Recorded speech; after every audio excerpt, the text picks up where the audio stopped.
Hi guys! So this week we are celebrating a progressive holiday party with Ken. To see what the other shows are making, make sure you click the playlist in the description. For my part, I'm really excited about this. I am making the main dish, my short ribs casserole with potato crust. And the best thing is, it can all be made the day before. How is that for a quick fix?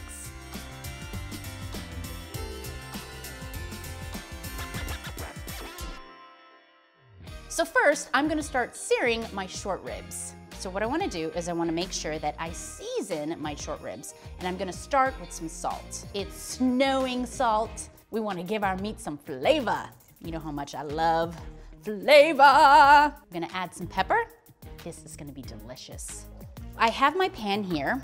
I want it to be really nice and hot, and I'm just gonna add some olive oil to that. Because, oh, maybe that was a little too much. Let me just kind of move it around. There we go. Let's get this party started, because after all, this is a party. It's the holidays! Yay! So I want to hear a really nice sizzle, which I did. So how you know that your beef is perfectly seared, it'll remove easily from the pan. Like that, see?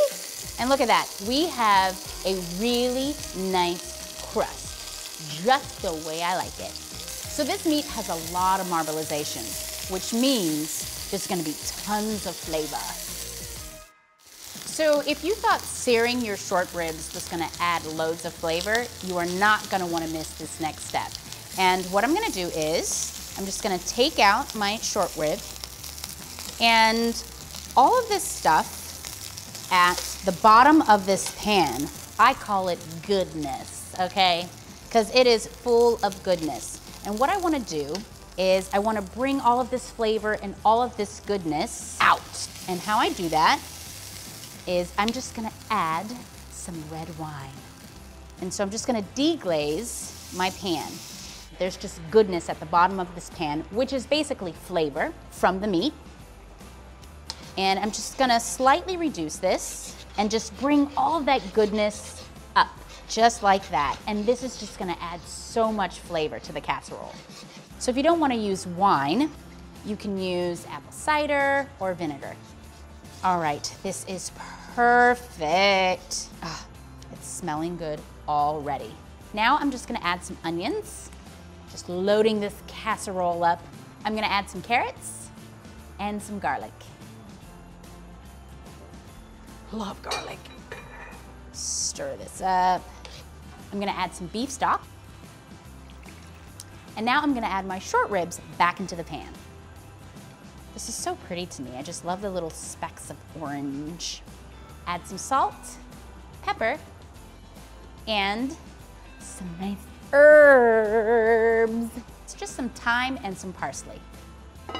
So I'm gonna put this in the oven at 325 degrees for 3 to 3.5 hours. Now I know that seems, like a long time, but it's the holidays and you can get a lot of things done. While this is in the oven, you can wrap your gifts, you can have some hot cocoa, which I make the bomb hot cocoa, by the way. Make sure you check out that video. You can get those Christmas cards in the mail, you can decorate your tree, you can maybe watch a Christmas movie.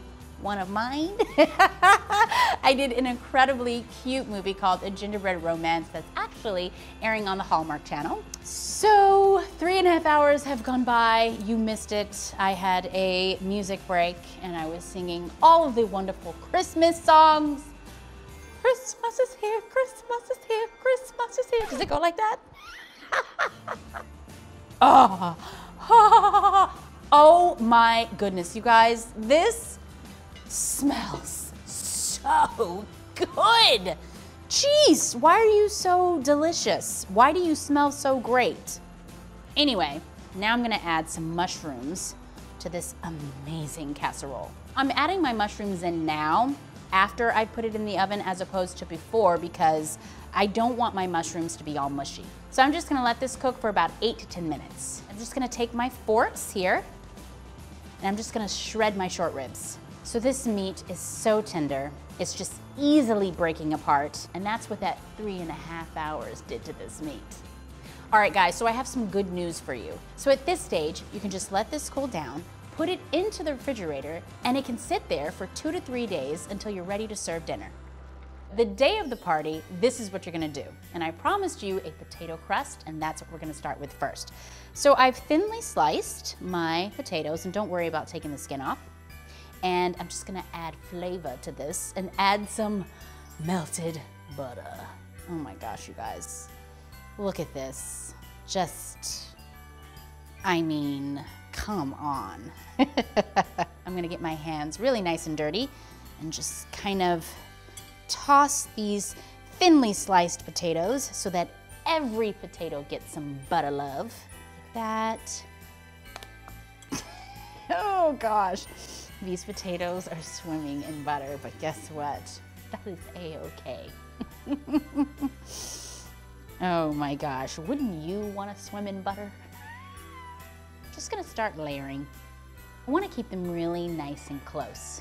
The more potatoes you get closer together, the more potato you get. And this will create a decorative effect. We want to make it pretty. Now I'm gonna add some salt, a little bit of pepper, and now onto the cheese. Cheese. Cheese. Yeah, I'm pretty cheesy. This is just, I'm getting happy already. More cheese. You guys know how much I love cheese. If you want to see how I make my macaroni and cheese, make sure you check out that video. So if you're not a cheese lover like me, you can just bake this off with some salt and pepper and some herbs. I'm gonna add some thyme. Look at that. Gorgeous, darling. Gorgeous. I want to make sure that my cheese melts down and I cook my potatoes, so I'm going to throw this into the oven at 425 degrees for 30 to 40 minutes. So when you pull it out of the oven, this is what it looks like, and oh my goodness, this smells divine. It is so delicious. All right, so I know you guys are curious to see what this looks like, so let's dive in. Oh, look at you. That looks amazing. Make sure you follow Tia Murray's Quick Fix. And make sure you check out the Holidays with Kin playlist in the description.